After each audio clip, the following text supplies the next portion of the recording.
Bonjour à vous, amis du signe de Sagittaire. Alors, je vais commencer votre tirage.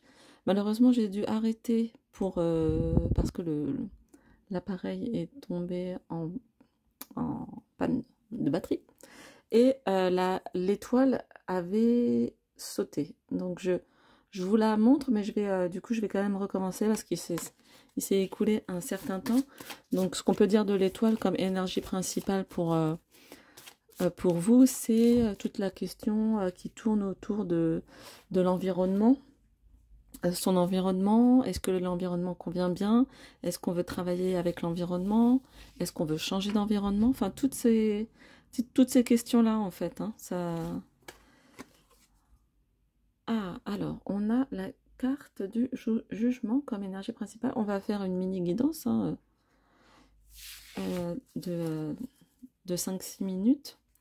Avec la carte du jugement, on est, comme vous le voyez là, hein, on est sur quelque chose qui vient d'en haut. Alors, je me permets de remettre l'étoile à côté. On est vraiment sur quelque chose qui vient d'en haut, qui vient vous prévenir, qui vient vous annoncer quelque chose, et entre guillemets, un peu vous réveiller, on va dire ça, comme ça, dans le bon sens du terme. Alors ça peut être bien sûr quand on parle d'une autorité, ça peut être entre guillemets le moi supérieur, mais ça peut être aussi un parent qui aurait, par exemple, vos grands-parents ou un de vos parents, un grand frère, une grande sœur, tout ce qui est au-dessus de vous. Ça peut être également, par exemple, au travail, un supérieur hiérarchique. Voilà. Il y a une nouvelle qui arrive, un message qui arrive de, entre guillemets, du dessus. Donc, voilà ce qu'on peut dire sur la carte du jugement. Donc, bah, prenez attention aux signes, hein, aussi les signes. Prenez garde aux signes sur ce mois de novembre 2022, les énergies d'Halloween. Ensuite, on va aller chercher une carte de l'oracle de la chamane. Donc c'est une carte quand même aussi, le jugement, qui peut pour certains d'entre vous vous demander de faire appel à votre intuition. En tout cas, d'être très observateur. Donc ça c'est plutôt sympa.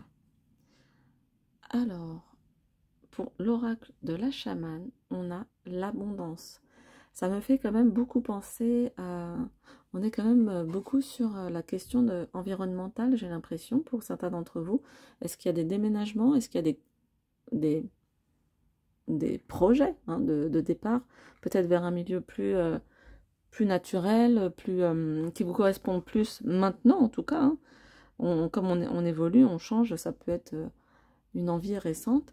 On est sur la carte de l'abondance, on a une corne ici.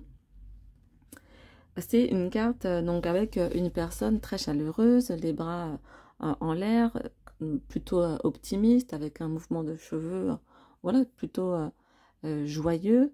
Elle a deux branches d'arbres dans les mains. On reconnaît ici vraiment ce que je disais tout à l'heure au tout début, et la carte qui avait sauté hein, euh, sur, quand j'ai voulu faire votre tirage. On est vraiment sur un côté de magnétisme naturel, une présence voilà, naturelle. Ça répond aussi vachement au jugement finalement, hein, ça résonne comme ça. Est-ce qu'il y a pour certains d'entre vous un appel carrément de la nature à revenir à quelque chose de plus naturel? Avec la carte de l'abondance, on est aussi, pour ceux qui seraient plus dans le mental, c'est la carte de la philosophie. Donc peut-être il y a des réflexions sur qu'est-ce que c'est l'abondance, qu'est-ce que la croissance, quel genre de croissance on veut. Euh, donc il y a toutes ces questions-là qui sont soulevées. Le côté humain, l'être humain ou les fleurs dans cette carte nous rappellent aussi le côté éphémère de notre existence. Hein, donc c'est plutôt là pour le coup la question philosophique. Et elle a quand même dans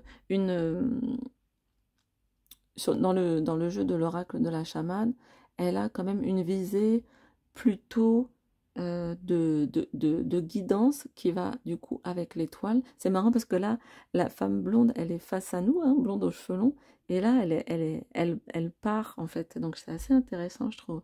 On a une carte de patience, de persévérance.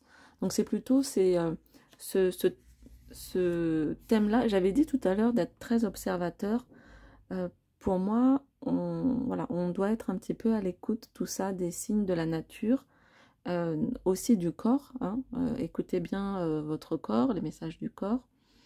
Je vous inviterai peut-être à, comme elle a des fleurs et deux branches d'arbres, peut-être à fleurir votre maison. On est en période d'Halloween, donc peut-être aller fleurir les tombes aussi, donc se recueillir. Mais c'est une carte, pas du tout une carte de tristesse, hein, c'est une carte de bonheur, de lumière. Donc voilà pour vous, amis Sagittaires. Donc bah, j'espère que cette petite guidance vous aura plu. On est, je le rappelle, sur une thématique plutôt d'observation des signes, de messages qui va arriver, de retour à la nature ou de préservation d'environnement naturel assez fort là du coup pour vous pour le mois d'octobre-novembre 2022. Voilà, je vous dis à très bientôt pour une nouvelle vidéo.